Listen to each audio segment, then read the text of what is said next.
Assalamualaikum warahmatullahi wabarakatuh. Alhamdulillahirrahmanirrahim. Wassalatu wassalamu ala asyrafil anbiya'i wal mursalin sayyidina wa maulana Muhammadin wa ala alihi wa ashabihi ajmain, amma ba'du. Ketemu lagi dengan saya di materi tafsir ayat-ayat dakwah. Pada pertemuan kali ini saya masih akan menjelaskan mengenai beberapa pendekatan. Di pertemuan-pertemuan sebelumnya saya sudah menjelaskan tentang pendekatan linguistik, pendekatan semantik, pendekatan hermeneutik. Nah, di pertemuan kali ini saya akan menjelaskan mengenai pendekatan maqasidi dalam penafsiran, terutama tentang ayat-ayat dakwah.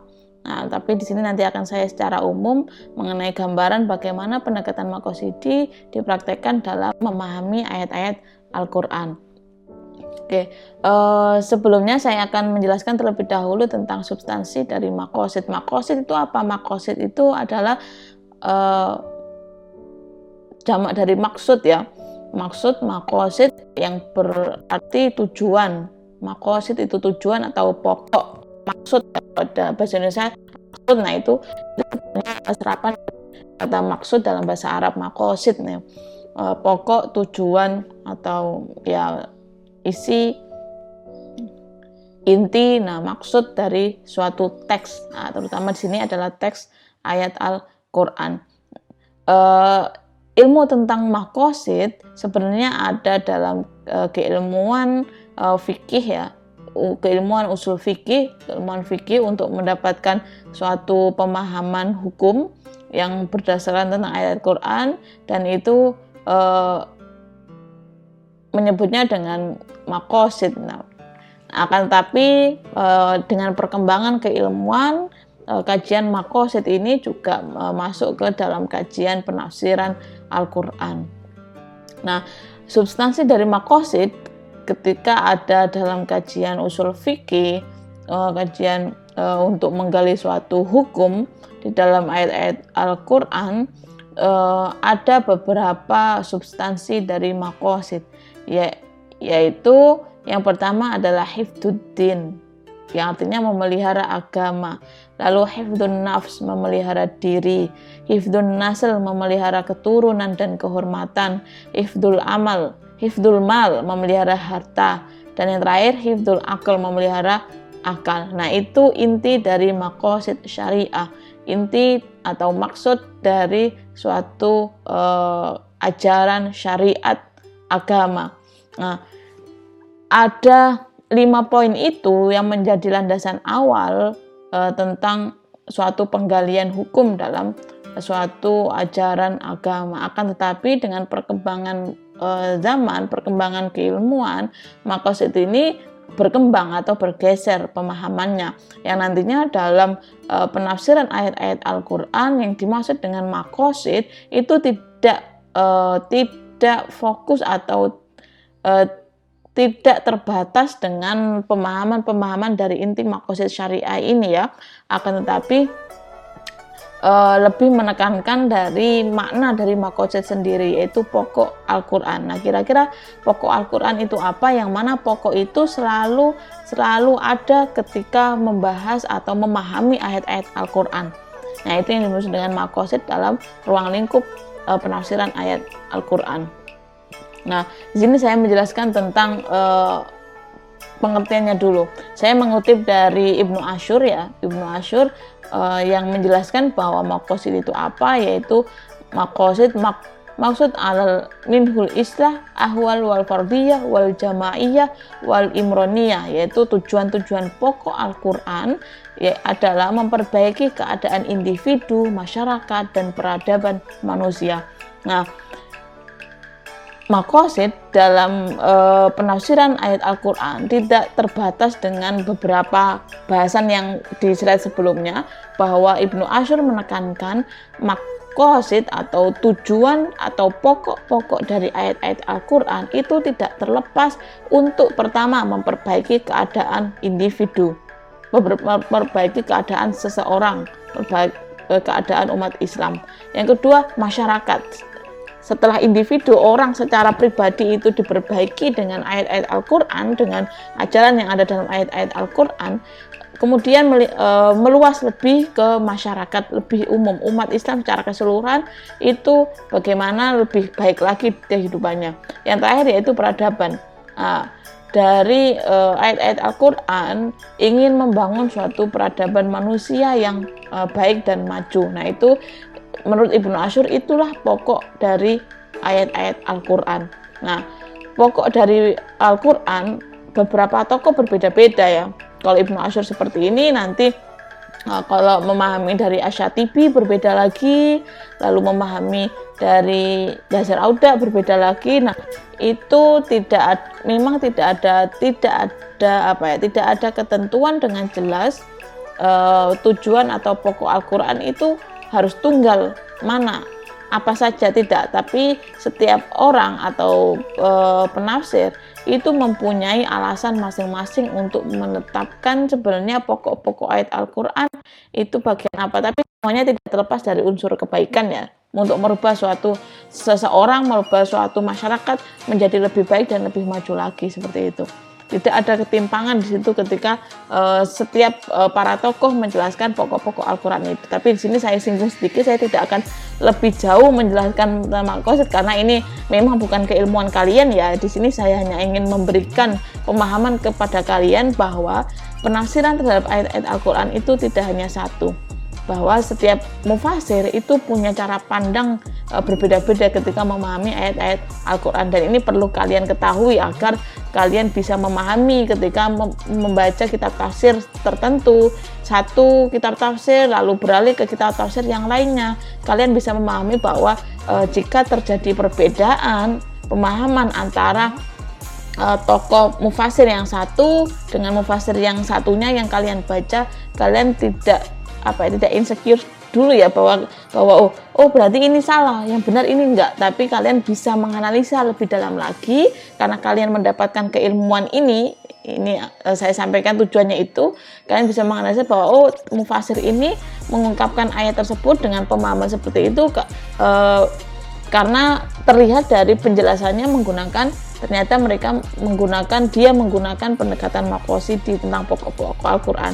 Ternyata kalau mufasir yang B kok penjelasan seperti itu berbeda dengan mufasir yang A, ternyata memang beliau lebih memfokuskan menjelaskan tentang unsur dari linguistiknya seperti itu. Nah, itu akan memberikan pemahaman seperti itu. Harapan saya menjelaskan mengenai materi ini seperti itu. Kalian tidak hanya mendapatkan pemahaman yang tunggal tentang penafsiran ayat-ayat Al-Quran.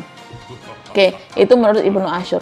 Nah, kemudian bagaimana saya akan mempersingkat tentang maqasid ini. Saya tidak akan menjelaskan lebih dalam lagi mengenai perdebatan tentang maqasid sendiri ya, tentang apa maksud dari maqasid atau maksud-maksud pokok-pokok Al-Quran itu apa saja. Saya tidak akan masuk lebih dalam mengenai itu. Saya akan lebih meringkas untuk pemahaman kalian, yaitu mengenai langkah pendekatan maqasidi dalam penafsiran itu seperti apa. Nah, ada beberapa cara yang bisa kalian gunakan ketika memahami ayat-ayat Al-Quran, mencoba memahami ayat-ayat Al-Quran menggunakan pendekatan maqasidi ini. Yang pertama yaitu analisa kebahasaan. Nah, meskipun disebut dengan pendekatan maqasidi, akan tetapi analisa terhadap bahasa yang digunakan oleh ayat-ayat Al-Quran itu perlu kalian jelaskan. Dan di sini nantinya akan tidak terlepas, sebagaimana di pendekatan linguistik, tidak akan terlepas dengan kamus-kamus bahasa Arab ya, kata asal dari bahasa itu, lalu keterkaitan kata tersebut dengan kata setelahnya, sebelumnya, atau munasabah, atau istilah kemarin di semantik yaitu paralelisme. Nah, itu perlu kalian jelaskan, analisa secara bahasanya. Kemudian langkah berikutnya yaitu mengidentifikasi makna ayat. Nah, kira-kira ayat yang menggunakan kata tersebut kira-kira mempunyai makna yang sama atau berbeda-beda. Nah, kalian identifikasi, kalau ayat itu sama-sama menjelaskan, misalkan sama-sama menjelaskan tentang cara dakwah, yaitu tentang mau'idhah. Contoh ayat yang di pertemuan lalu tentang mau'idhah hasanah, tentang dakwah yang baik, mau'idhah penyampaian yang baik, bahwa kalian perlu mengidentifikasi. Nah, kira-kira kata mau'idhah di berbagai tempat di ayat-ayat Al-Quran itu apakah mempunyai makna yang sama atau punya perbedaan makna ketika bergabung atau bersanding dengan kata-kata yang lain. Nah, itu kalian perlu identifikasi. Sehingga analisis kebahasaan lalu semantik yang tidak terlepas dengan paralelisme atau munasabah itu sebenarnya semuanya punya keterkaitan ya. Punya keterkaitan ketika memahami ayat Al-Quran, sehingga tidak berdiri sendiri-sendiri. Tapi ada juga yang memang mufassir yang memfokuskan ke ya cukup analisa bahasa saja, tidak perlu menyampaikan, tidak sampai menyampaikan ke munasabahnya atau keterkaitan antar ayat, antar kata, itu ada juga seperti itu. Tapi di pendekatan Maqasidhi ini lebih komprehensif bahwa analisa kebahasaan, identifikasi mana ayat itu perlu disampaikan.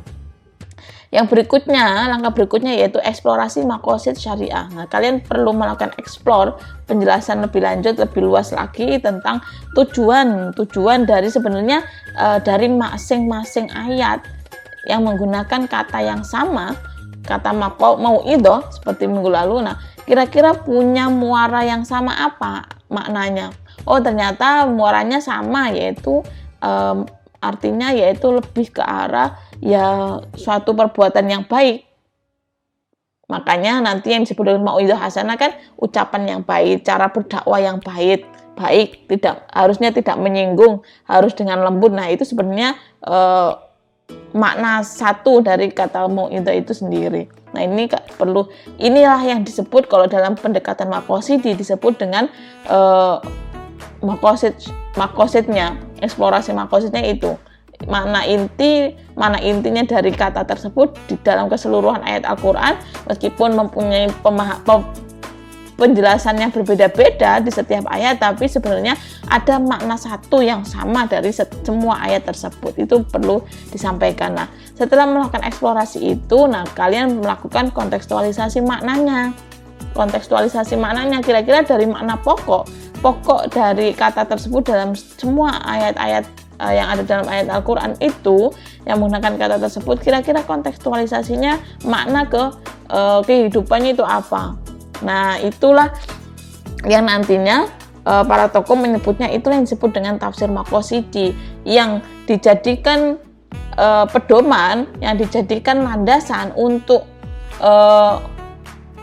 seseorang, untuk umat Islam ketika memahami ayat Al-Quran itu bukan dari pemahaman setiap ayatnya, pemahaman setiap suratnya, tapi pengambilan dari pemahaman terhadap pokok dari tujuan dari kata tersebut yang digunakan Al-Quran, seperti itu. Nah, itu disebut dengan tafsir Maqasidhi. Nah, ini saya berikan contoh ya. Contohnya, ini saya berikan contoh, saya tidak menjelaskan contohnya yang berkaitan tentang ayat tujuan dakwah, ayat pengertian dakwah, enggak, tapi saya menjelaskan salah satu substansi yang biasanya disampaikan ketika seorang tokoh atau ustadz melakukan dakwah seperti itu. Dan ini yang sering di dakwah-dakwah ustadz milenial sekarang atau saat ini berkaitan tentang pernikahan ya. Nah, ini saya ambil contoh satu tentang ayat tentang poligami. Nah, ayat poligami ini ada 2 ayat yang menyampaikan tentang pernikahan yang poligami, lebih dari satu, yaitu dalam Quran surat An-Nisa ayat 3 dan Quran surat An-Nisa juga di ayat 129. Nah, 2 ayat ini mempunyai pemahaman yang berbeda jika melihat secara teks dari ayatnya. Kira-kira 2 ayat tersebut ketika seseorang melihat dari bentuk tekstualnya akan mendapatkan pemahaman bahwa 2 ayat ini bertentangan. Nah, ini coba saya akan jelaskan dengan pendekatan Maqasidhi apakah memang bertentangan atau sebenarnya 2 ayat ini mempunyai keterkaitan yang sangat erat, karena sama-sama menjelaskan tentang ayat poligami.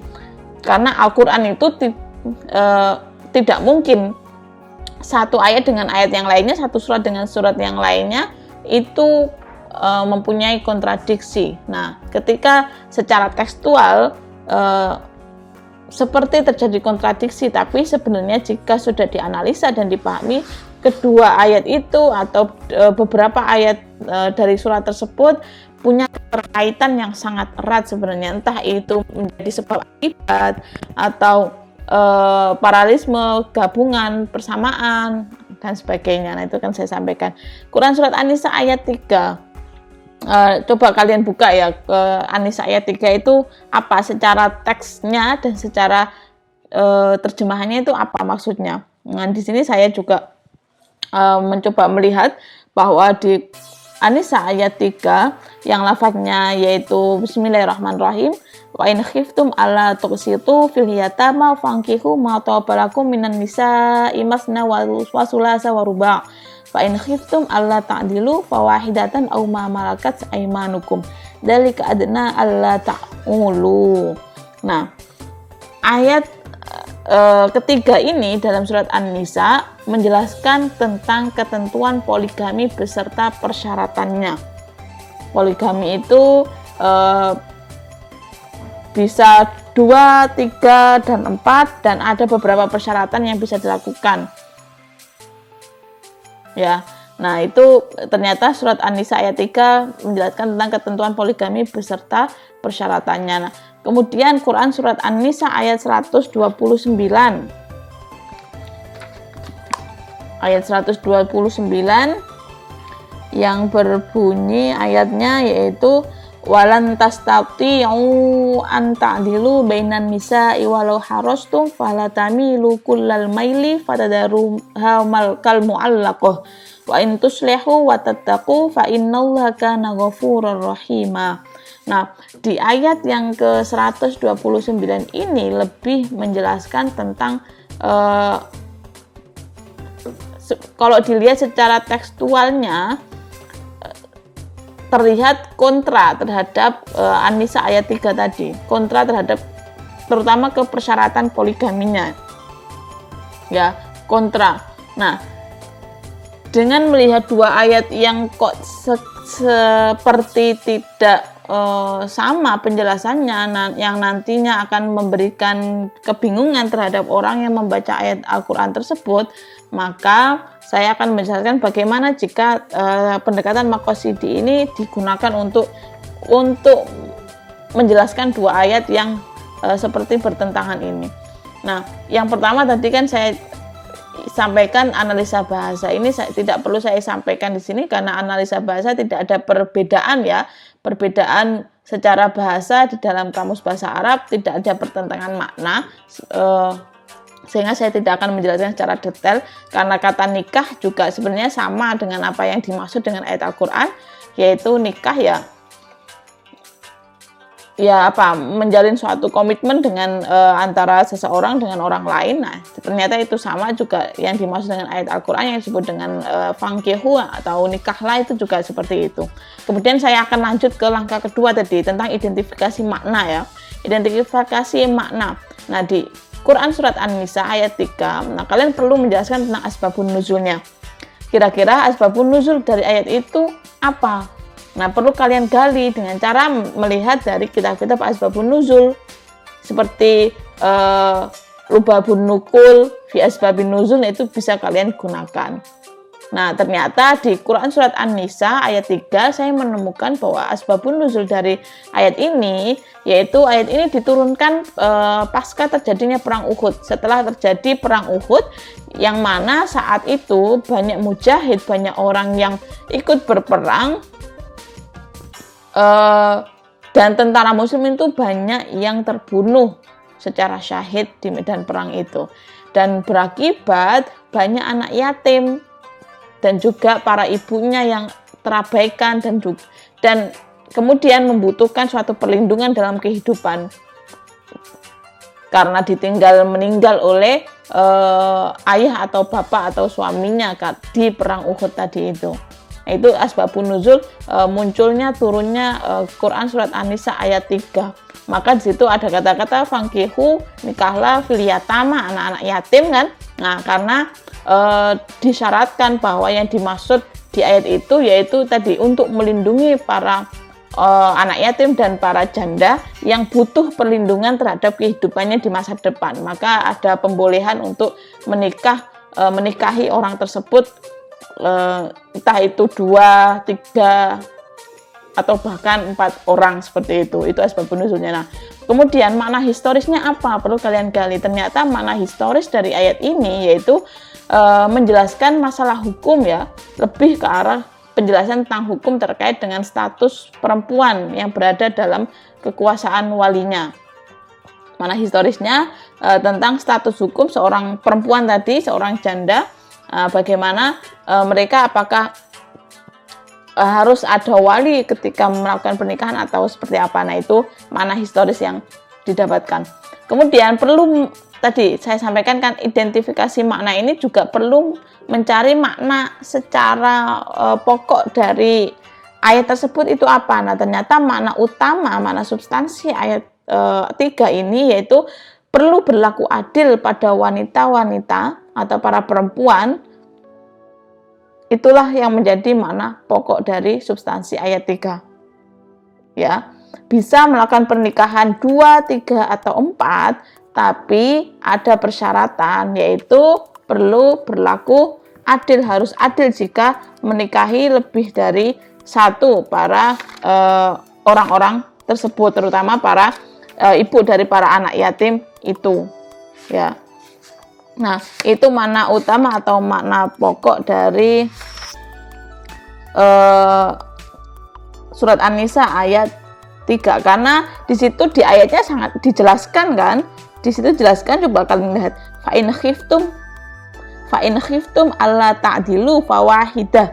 Nah, jika kalian takut tidak bisa berlaku adil, maka satu saja.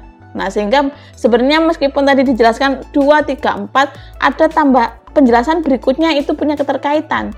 Boleh melakukan pernikahan 2, 3, 4, tapi fa in khiftum jika kalian takut, kalian semua takut, alla ta'dilu tidak bisa berlaku adil fawahidah, maka satu saja, satu cukup, seperti itu. Sehingga makna utamanya adalah poligami boleh dilakukan asal bisa berlaku adil pada para perempuan itu, terutama perempuan-perempuan dari orang yang ditinggal atau membutuhkan perlindungan dalam kehidupan, misalkan tadi yang tidak bisa hidup dengan sendiri karena kebutuhan kehidupan perekonomian dan sebagainya. Itu makna Quran surat An-Nisa ayat 3.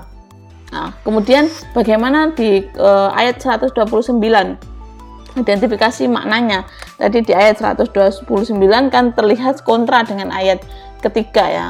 Nah, identifikasi dari mana ayat 129 ini yaitu keadilan yang sifatnya lahiriah, bukan batiniah, yang bersumber pada perasaan hati sehingga setiap orang tidak mampu untuk membagi perasaan batinnya. Nah, di situ dijelaskan lafadznya yang saya sampaikan tadi. Kalau secara terjemahan dari ayat tadi secara letterlock ya, secara terjemahan bebasnya, bukan sebelum menganalisa secara detail tentang pendekatan untuk memahami ayat itu. Di dalam mushaf Quran dijelaskan terjemahan secara bahasa Indonesianya yaitu, dan kamu tidak akan dapat berlaku adil di antara istri-istrimu walaupun kamu sangat ingin berbuat demikian. Karena itu janganlah kamu terlalu cenderung kepada yang kamu cintai sehingga kamu biarkan yang lain terkatung-katung. Dan jika kamu mengadakan perbaikan dengan memelihara diri dari kecurangan, maka sungguh Allah Maha Pengampun, Maha Penyayang. Nah, ini lanjutan dari ayat Quran surat An-Nisa ayat 3 tadi sebenarnya. Lanjutan tentang penjelasan kata adil tadi. Kalau di An-Nisa ayat 3 tadi kan makna utamanya adalah harus bisa berlaku adil. Nah, An-Nisa ayat 129 ini menjelaskan bahwa sebenarnya adil itu sangat sulit. Berbuat adil itu sulit. Keadilan yang sifatnya lahiriah, bukan batiniah, pada perasaan hati, itu sulit untuk dilakukan oleh seseorang seperti itu. Nah, makanya di situ tadi kembali ke ayat Quran surat An-Nisa ayat 3 bahwa jika tidak bisa berlaku adil secara lahiriah bahkan sampai batiniah, maka cukup melakukan pernikahan satu kali, seperti itu. Itu secara identifikasi makna dari masing-masing ayat. Nah, sekarang coba kita tadi eksplorasi makosidnya, elaborasi makosidnya. Nah, di sini saya ingin jelaskan bahwa memang secara secara dohir dan secara eksplisit ayat poligami itu diperbolehkan, ya kan? tadi kan sangat jelas di ayat 3 dijelaskan bisa melakukan pernikahan 2, 3, dan 4. Sehingga mewujudkan suatu penjelasan bahwa ada pembolehan dilakukan poligami. Akan tetapi ajaran poligami yang terdapat dalam ayat-ayat tersebut merupakan salah satu alternatif dari sekian banyak alternatif yang lainnya untuk menegakkan tadi. Jangan lupa ke pokok utama dari makna ayatnya, untuk menegakkan keadilan. Nah, keadilan harus menjadi penekanan utama, khususnya keadilan terhadap para perempuan yatim, karena Quran surat An-Nisa tadi tidak terlepas dari fil yatama tadi kan, orang anak-anak yatim, sehingga ibu-ibu dari orang anak-anak yatim tersebut, sehingga dapat ditetapkan bahwa prinsip keadilan dan anjuran untuk menegakkan keadilan itu sebenarnya yang diinginkan dari ayat Al-Quran, ya. Dari dua ayat tadi kan keduanya punya keterkaitan. Yang satu menjelaskan secara jumlah poligami dan juga persyaratannya. Yang kedua yang terlihat bertentangan tapi sebenarnya menjelaskan dari Quran surat yang ketiga tadi bahwa poligami itu diperbolehkan asal tadi ada keadilan, dan di ayat 129 dikatakan lebih lanjut bahwa keadilan itu sulit. Keadilan secara zahir maupun batin itu sulit. Sehingga maka balik lagi ke ayat 3 tadi bahwa lakukan satu saja jika memang tidak bisa adil. Dan dari sini sangat jelas bahwa tujuan akhir dari penjelasan tentang ayat-ayat poligami, bahwa tujuan akhirnya adalah kata keadilan tadi. Penegakan prinsip keadilan. Nah, sehingga penegakan prinsip keadilan bisa tidak hanya dengan menikahi orang-orang tersebut, tapi memberikan fasilitas kepada mereka agar mereka bisa memperoleh kehidupan yang lebih layak, karena secara historisnya tadi kan karena faktor ketidaklayakan kehidupan di masa depannya, ya, makanya bisa dilakukan poligami. Tapi yang menjadi fokus atau makosid dari ayat-ayat tersebut adalah penegakan keadilan kepada para perempuan-perempuan dari anak-anak yatim itu.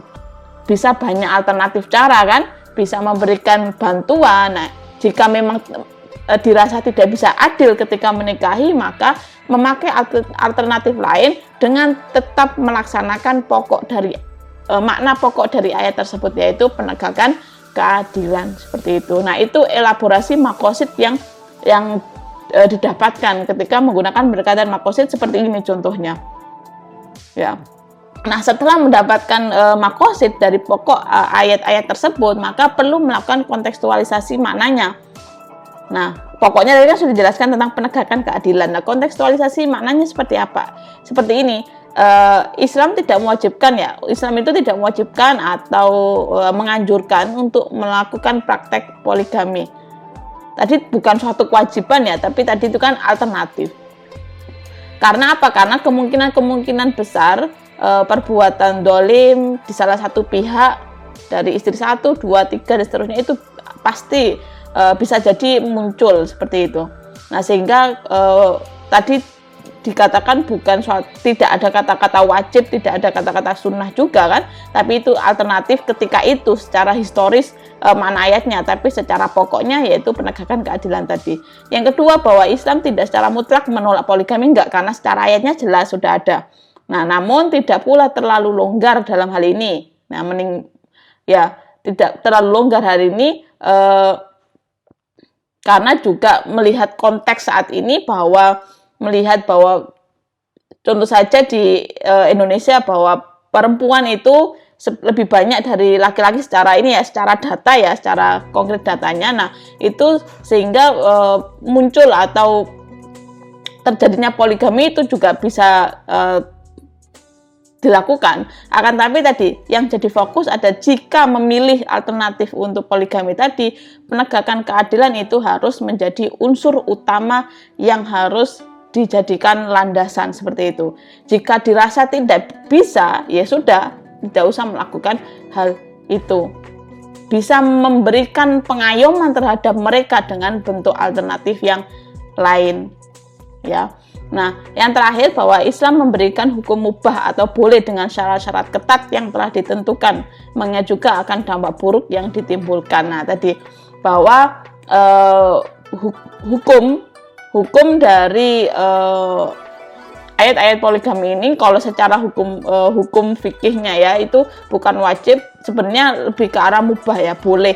Mubah itu boleh, bukan suatu kewajiban, bukan sunnah ya, tapi mubah boleh. Tapi dengan syarat-syarat tertentu, syarat-syarat tadi yang tidak terlepas dari maqasidnya tadi, yaitu penegakan keadilan. Ya, itu balik lagi ke sana, karena yang menjadi fokus jika pendekatan maqasid ya semuanya harus dibalikkan ke pokok utama yang dimaksud ayat itu apa, seperti itu. Nah, yang terakhir, perlakuan adil, jaminan keselamatan dan kehidupan bagi kaum perempuan, janda dari anak yatim sebagai individu itu mempunyai hak dan kewajiban serta terwujudnya kemaslahatan sosial untuk menjaga stabilitas masyarakat dan bangsa. Itu pokoknya, bahwa harus perlakuan adil, yang dimaksud menyelamatkan mereka itu bisa memberikan perlakuan adil, entah itu dari jaminan keselamatan, kesehatan, jaminan hak dan kewajiban mereka, hak-hak anak yatim, hak orang anak terlantar, sebagainya. Nah, itu bisa terjamin, bisa terselamatkan, bisa diselamatkan. Nah, itu sudah bisa salah satu alternatif lain jika tidak harus dengan cara tadi melakukan pernikahan seperti itu. Nah, itu contoh ya, contoh bagaimana pendekatan maqasid untuk memahami atau menjelaskan ayat-ayat Al-Quran. Di sini saya jelaskan tadi ayat-ayat yang berkaitan, yang biasanya banyak para pendakwa sekarang biasanya ya, nggak tahu itu menggunakan pendekatan apa, tapi sering sekali menjelaskan tentang konsep pernikahan atau pernikahan, pembolehan poligami sebagainya, tapi tidak, saya belum pernah mendapatkan banyak ustadz atau tokoh yang menjelaskan tentang konsep tadi itu dengan pendekatan tertentu ketika memahami ayat-ayat itu, seperti itu. Nah, kalau pendekatan maqasidi itu kayak tadi itu caranya, penjelasannya, bagaimana menariknya dari makna ayat dengan konteks saat ini tuh hasilnya sebagaimana yang saya sampaikan. Nah, semoga memberikan manfaat dan memberikan pemahaman kepada kalian mengenai cara memahami atau menafsirkan ayat Al-Quran itu tidak tunggal. Ada berbagai cara, ada berbagai pendekatan yang bisa digunakan untuk memahami apa sih sebenarnya yang dimaksud oleh ayat Al-Quran tersebut, dan maknanya itu seperti apa yang bisa kita terapkan dalam kehidupan keseharian. Dan itu juga menjadi unsur yang perlu dimiliki oleh seorang pendakwah, seperti itu. Oke, terima kasih, semoga memberikan manfaat untuk kalian. Ketemu lagi dengan saya nanti di pertemuan-pertemuan berikutnya yang berkaitan tentang ayat-ayat dakwah. Di pertemuan selanjutnya saya lebih akan fokus ke menjelaskan tentang penafsiran ayat-ayat dakwah di dalam kitab tafsir tertentu, kitab-kitab tafsir tertentu. Bisa kitab tafsir pertemuan selanjutnya adalah kitab tafsir Quraisyah, bisa jadi pertemuan berikutnya kitab tafsir yang lain. Nah, kita akan coba lihat apakah setiap kitab tafsir ketika memahami ayat-ayat dakwah itu mempunyai pemahaman yang sama atau berbeda-beda. Nah, jika berbeda-beda, nah kemungkinan besar mereka para mufassir menggunakan pendekatan yang berbeda. Oke, seperti itu. Terima kasih, semoga memberikan manfaat. Mohon maaf jika ada kesalahan dalam penyampaian saya. Wassalamualaikum warahmatullahi wabarakatuh.